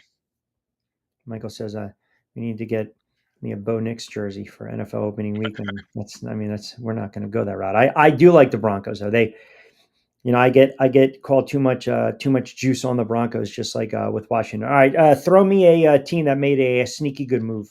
Yeah, there's a couple of things that I looked at. And I don't know if it's sneaky good, but the Dallas Cowboys, they're trying to improve their running game. So a big thing is Zach Martin retired. So you wonder, like, okay, how's that going to affect them? They did draft Tyler Booker, coming in first round guy from Alabama. They're bringing over Javonte Williams from Denver, and then Miles Sanders. Can he reignite them? They only ran for about 1,700 yards last year, which was 27th ranked in the NFL, and only 4 yards per carry and 6 rushing touchdowns. So they're trying to reinvigorate that offensive line and the running game, and that'll help Dak, who's coming off that hamstring injury. So bringing in Booker and retooling that offensive line, I think is a big thing. They also signed Tyler Smith, gave him that nice extension. So Dallas trying to improve that running game this offseason. What Sneaky good move. about the Rams going after? and getting Devontae Adams. I mean, he's an immediate upgrade over Cooper Cup, right? I mean, and you got I always pronounce his name wrong, Nakua, right? So I mean, Yeah, if yeah, you can kind of isolate those one-on-one matchups, I think that fits perfectly in McVay's scheme. yeah. Which Devontae Adams is coming there? Is he going to be So interested? that's Is he fair. going to be ready to play? He was with the Packers. He was just dynamic, and then he kind of looked lost from there. Even with the Raiders, and then last year with the Jets, he came on late because they were throwing the ball like every play. So Cooper Cup, the year they won the Super Bowl All World, he almost broke Calvin Johnson's regular season yardage record, and then he kind of fell off after his knee injuries. And a big thing is Devontae Adams is going to have to block because Sean McVay, he likes using those receivers in motion, and he's going to get his targets. So, but Puka's the number one guy there, and then Adams should feed off that. But Stafford, as long as he's healthy, he should have that good 1-2 punch at receiver. Vince chimes in. Excuse me, Bo Nix is better than Trevor Lawrence. Are you high, sir? I'm not. I'm high on life, Vince. I'm I I'm high on life.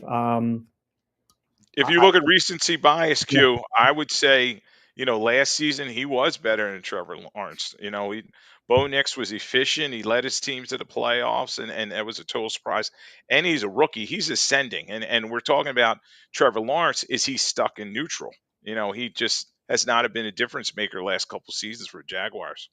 No, that's it. People are looking at Trevor Lawrence for what he did a couple years ago. Now, the other thing is you got to learn a new system, right? He's got to learn Liam Cohen's system. Yeah, you hope Liam Cohen can fix him. He digressed underneath Doug Peterson. I heard that they weren't getting along, and the playbook wasn't to his liking. But there's some weapons there. He's Brian Thomas Jr. there, and then he's going to have Travis Hunter coming in. Um, but Lawrence just was not clicking with his guys, particularly Christian Kirk, who got injured, and you talk about Ingram there. He's kind of wasted at certain points, and uh, even at the running back position, ATN kind of just fizzled. So Yeah, and by the way, I have gone on record saying I like Trevor Lawrence. I've gone on record. I've defended Trevor. I think I've defended him way too much, Trevor Lawrence. The reality is this: in his career, he's what 22-38.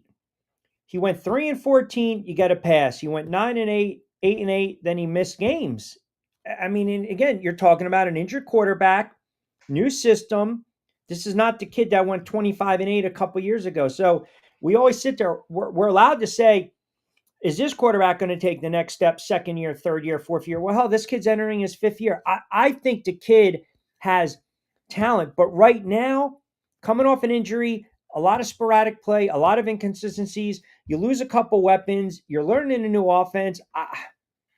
I'm going to wait it out before I sit there and say, yeah, let's stick him right back in there and top 10. Vince is a defender. Sunshine has been injured the past 2 years. You will see my boy Trevor in MVP talks late this season. Hey, sir, there are some people, there are sharps and odds makers that believe he's going to throw for over 5,000 yards this season. If he does, they damn well better win a division and make the playoffs, or it's smoke and mirrors. So right now, I like Lawrence.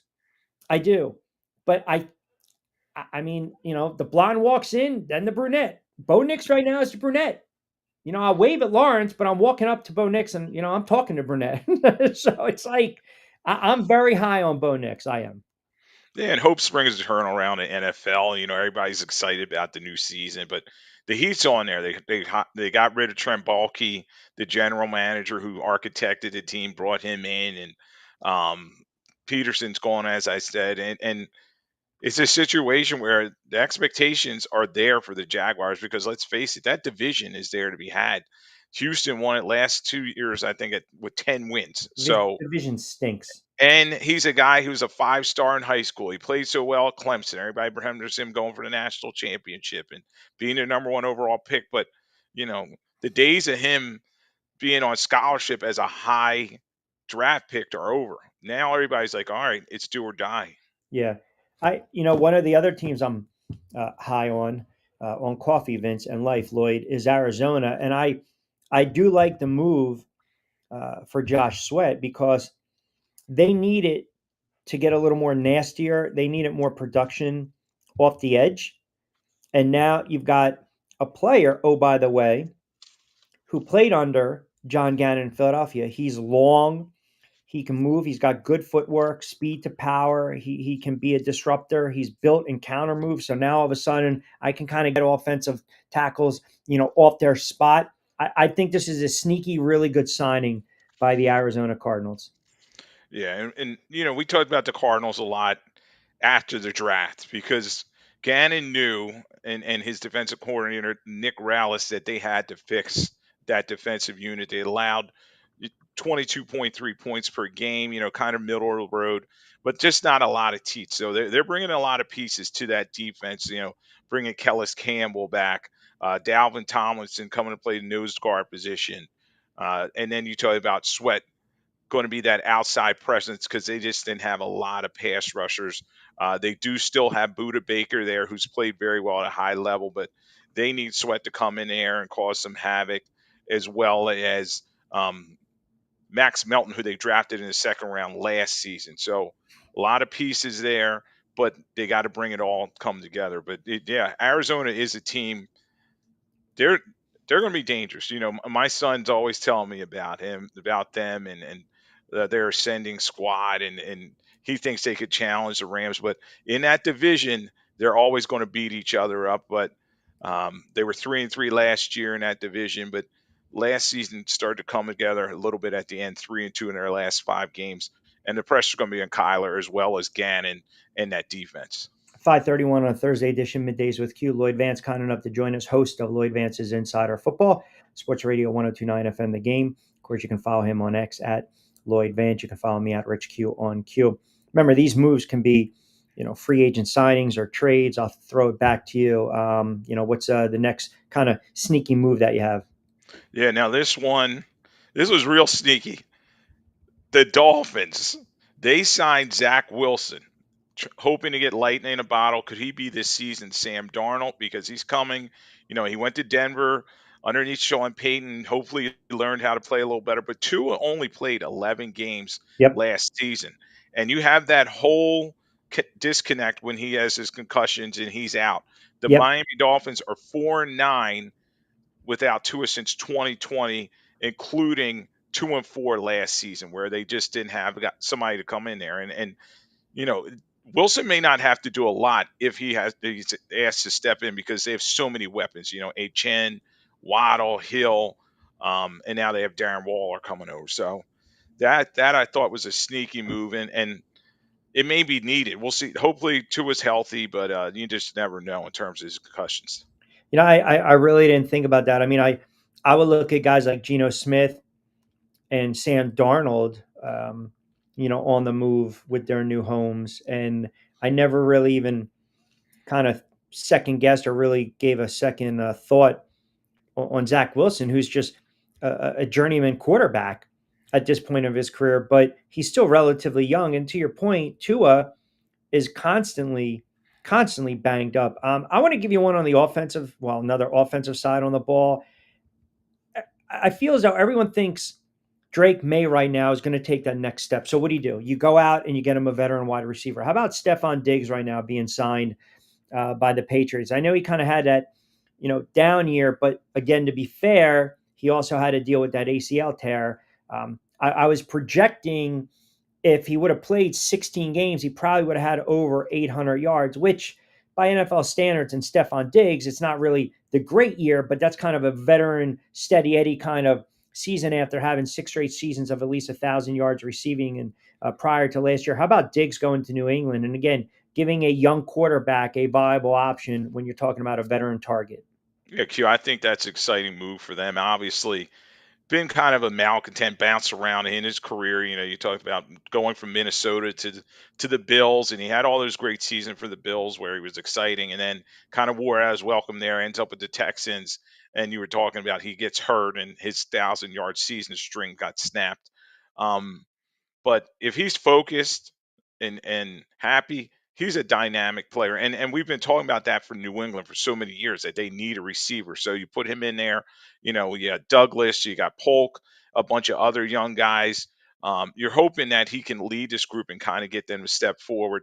Uh, McDaniels is now back there as the offensive coordinator. Alex Van Pelt ran kind of more of a conservative scheme under Gerard Mayo. He's out the door. And then you bring in Vrabel with that discipline. So I think this was a very good move for them. And we talked a lot this offseason in terms of the Patriots, and I think they could be one of the surprise teams to kind of jump forward. They are going to need some breaks early in the season, but Drake May has got a lot of people excited. Just like Bo Nix, he's played very well last year for a rookie. All right, throw one or two more at me. Yeah, Q. This one was interesting. Definitely not on the radar. You're like, oh, why did they do that? But the Houston Texans signed Nick Chubb, and he's 29 years old. Last year, he only ran for 332 yards, 3 TDs, only 3.3 yards per carry for the Browns. But I think he was coming back from that bad knee injury. Yep. Now he's coming to a Texans team, going to provide some competition for Mixon, Agunleye, and Pierce there. Finished ranked 15th in terms of yards in the league, around 1,400 or so, only 4.4 yards per carry. So I think he's a veteran presence. He can come in there and take some of the heat off of C.J. Stroud. Also, he's a guy at the running back. He can help pick up the blitz, and he knows that'll help in pass protection. So I thought that was a pretty sneaky signing by the Texans there. I'll give one that the Eagles fans will lay off me for a day. Azeez Ojulari. I listen. He's just been injury prone with the Giants, but he's got a nose for the football. He can get to the quarterback. He had 6 sacks and I think 16 or 17 quarterback pressures in only 12 games with the Giants. He hasn't really. I don't think they've really tapped into his full potential. I think he's only 24 or 25. If he stays on the field, you've got more linebacker depth if you're the Philadelphia Eagles. So I do like that move. Yeah, I do. And they had to retool on the defensive line. Fangio's going to have a scheme, and it'll fit him into the mix along with all those players that they drafted in the past couple of years.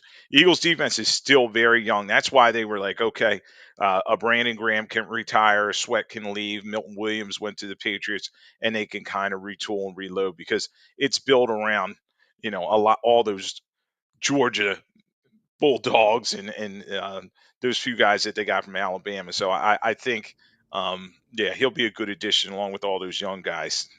So you got one more for me? Yeah, I got one more. Go ahead. And this has to do with your Commanders. The Commanders.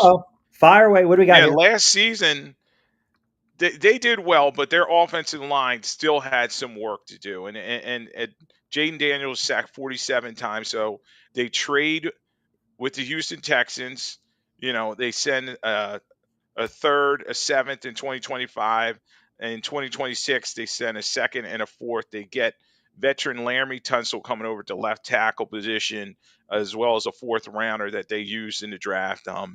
And what I thought there was they had Morgan Moses and some other guys that were little old journeyman type of guys. You're bringing in a veteran tackle. He's going to be the bodyguard for Jaden Daniels and help reignite that offense in terms of their running game. So I think Tunsil coming there is a good move for them.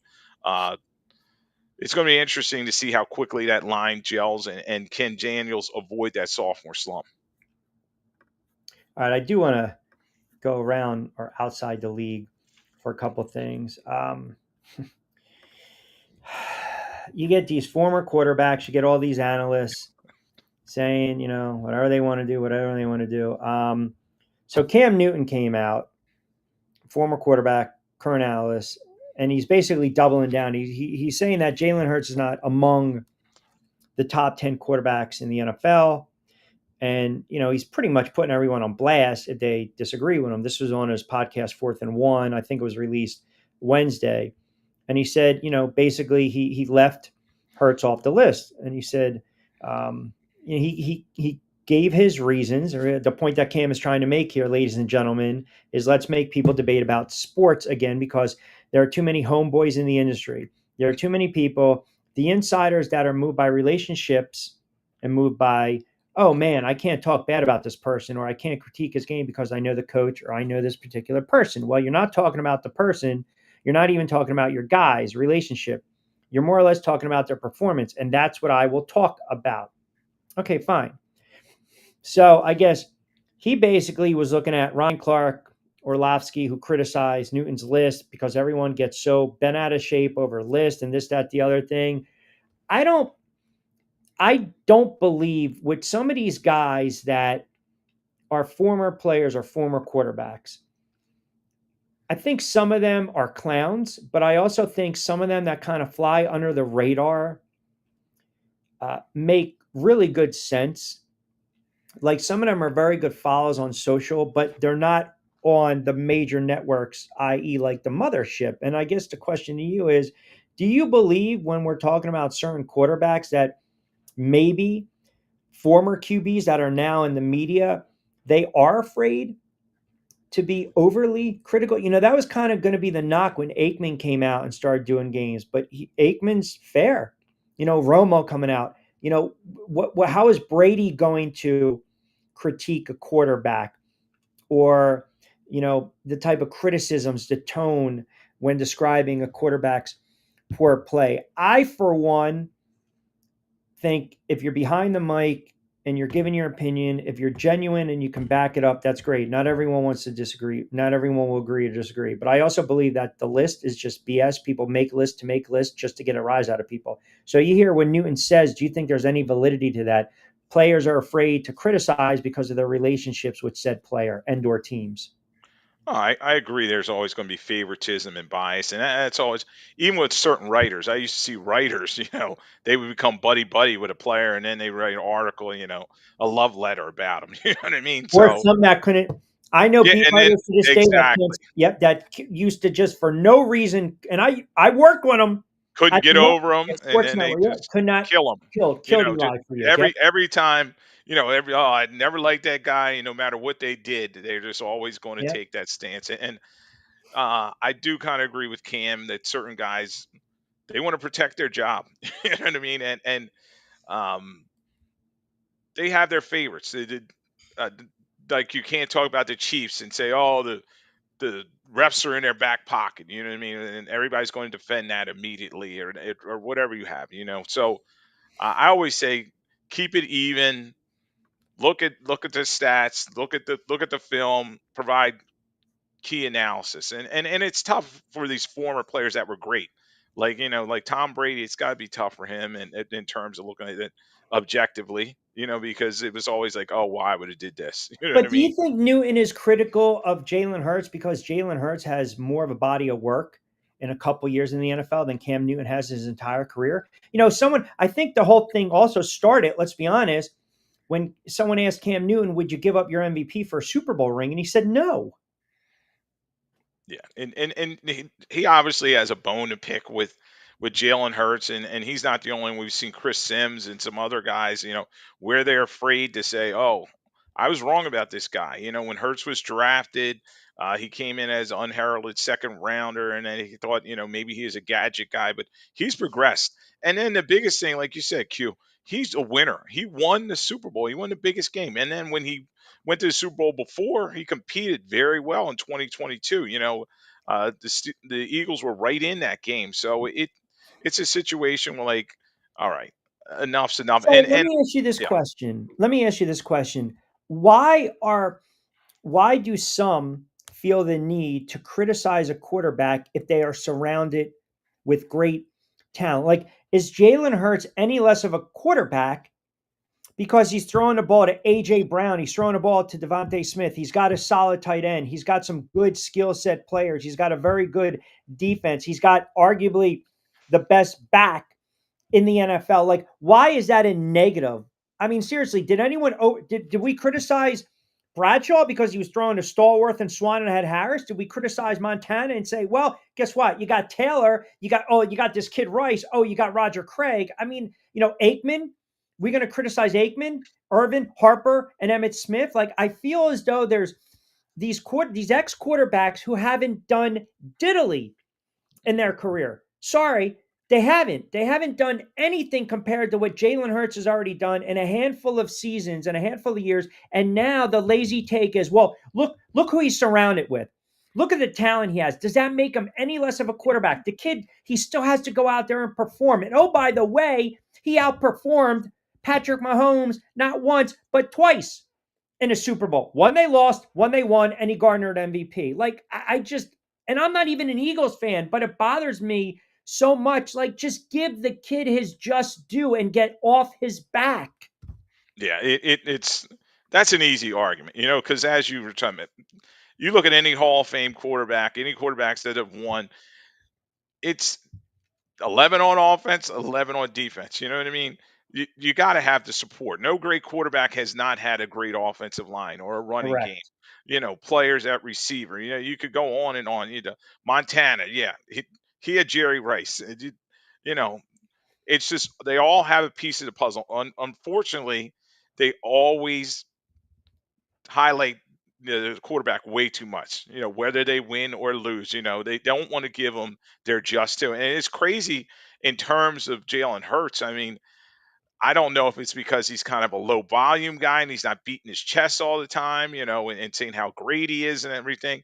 But he's a winner and he's a leader of men. I mean, that team loves him and he's the right guy for the situation. And he's going to be winning for a long time. So they need to kind of back off that stance that he's not top 10 or he's worse than this guy. The one list I was like, they had him worse than Jared Goff. I'm like, seriously? Yeah. I'm like, come on.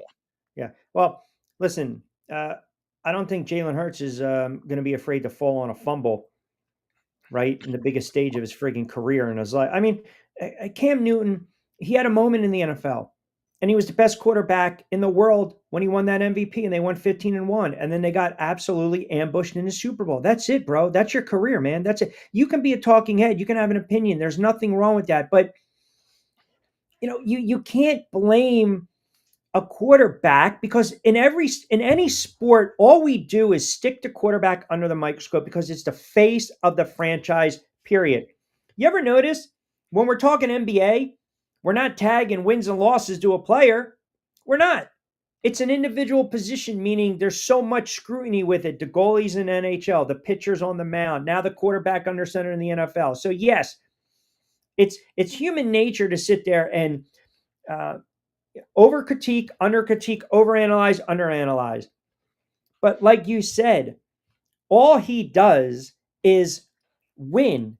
And maybe it's because he has that, the work is completed, but there's still work to be done. I mean, I listened to we don't want that defending champion moniker out there. And I'm like, come on, man, embrace it, eat it up. But maybe that's not who they are personality wise. Maybe it's not, they don't want to pound their chest because then that's bulletin board material. It's easy fodder if they get, if they lose opening night to Dallas or they get waxed by Kansas City in week 2 and they struggle coming out of the gate. See, it wasn't a fluke what the team accomplished last year. It wasn't a fluke what Jalen Hurts did in the Super Bowl. It wasn't a fluke that Sirianni coached them up. They were the best team in the NFL. As painful as it pains me to say, they were the best team in the NFL. And when they got to the playoffs, they railroaded teams and they prevented Kansas City from doing something that we thought we would never see in our lifetime. And that's going back to back to back. So I just think at this point, I don't care if they go 1-4 and he struggles. I'm not going to sit there and say it's because they got fat or they're, sitting on their laurels. It just proves my point that I started the show with. It's just very hard to get back to the Super Bowl and win it again. And the teams that have been able to do it, it's just a different animal. But Hurts, I mean, he can play, man, period. He's a franchise quarterback. He is.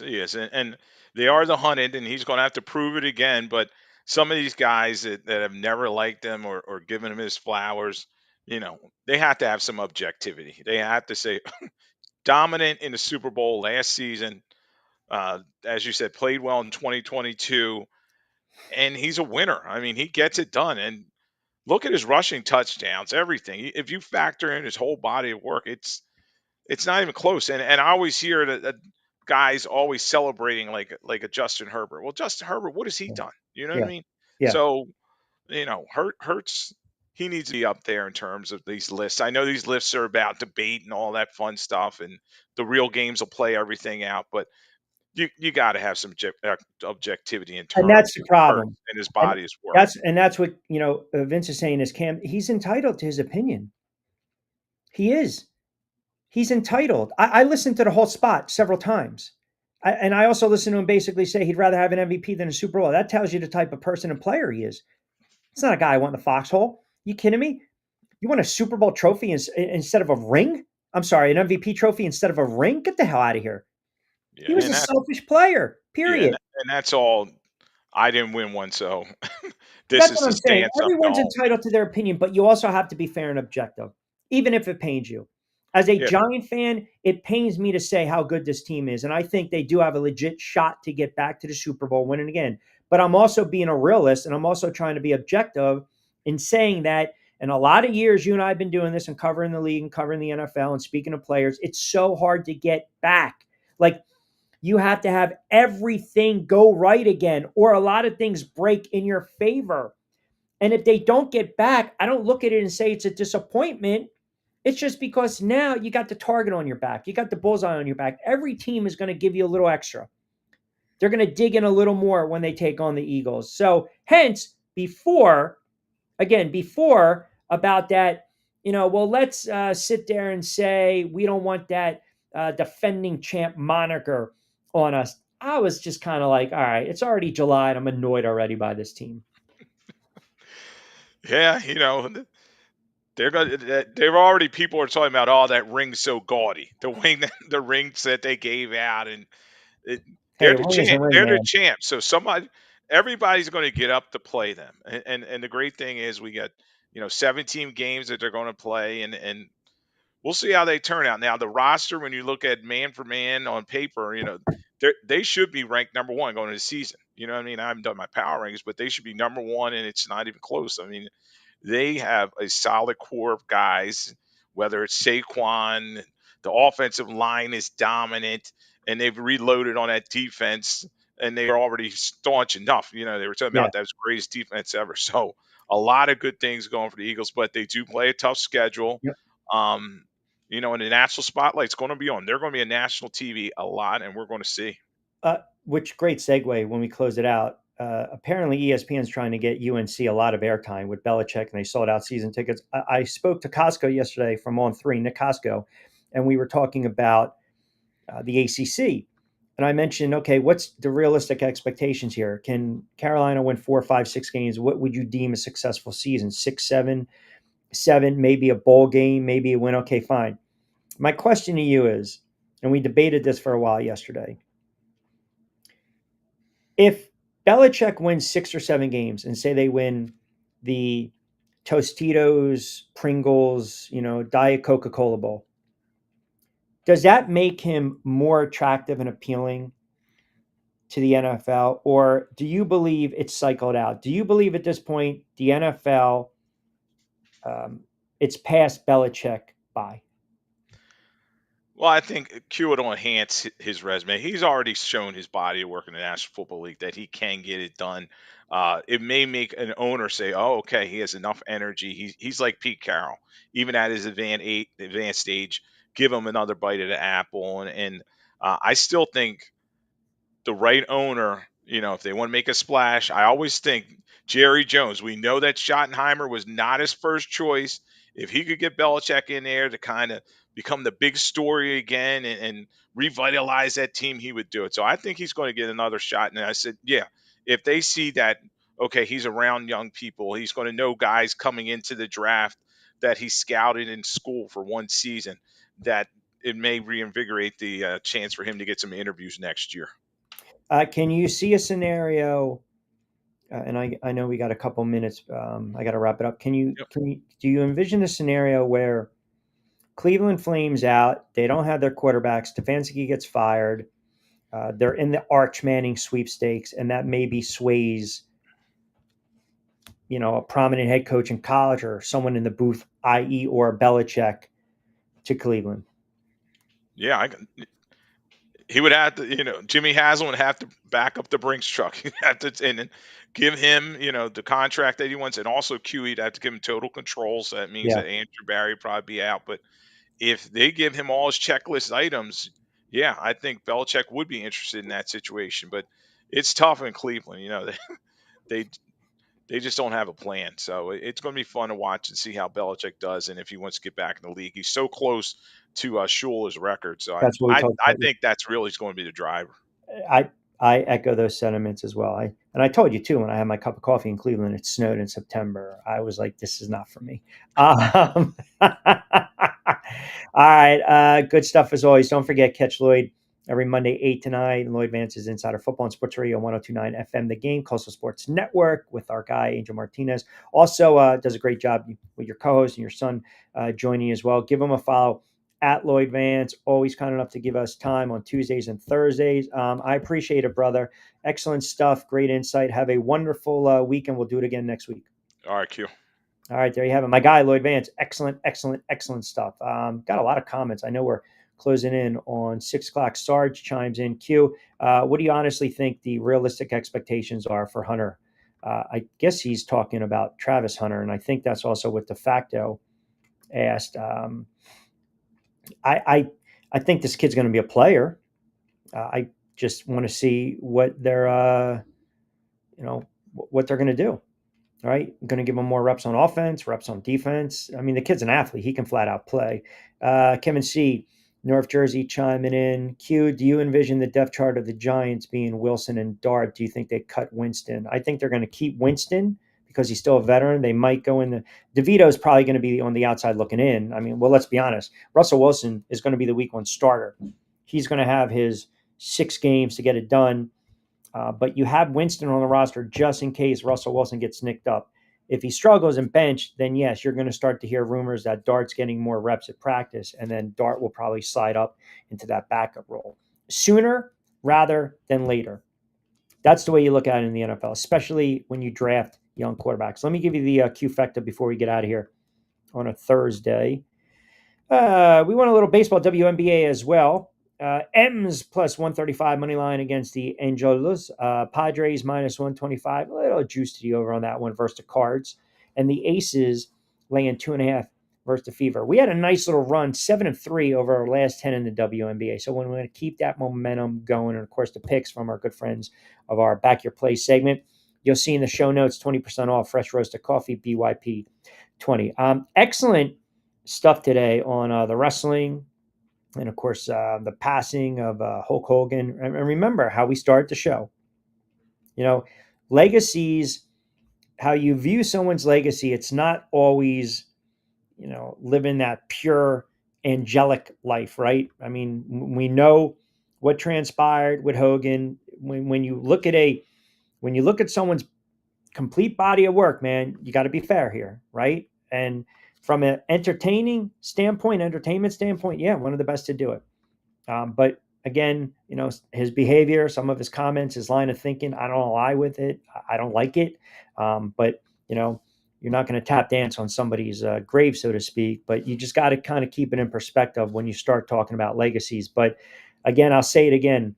WrestleMania 3, without a doubt. And if you missed it to start the show, you guys were 100% correct. This baby was $1.95 back in 1985.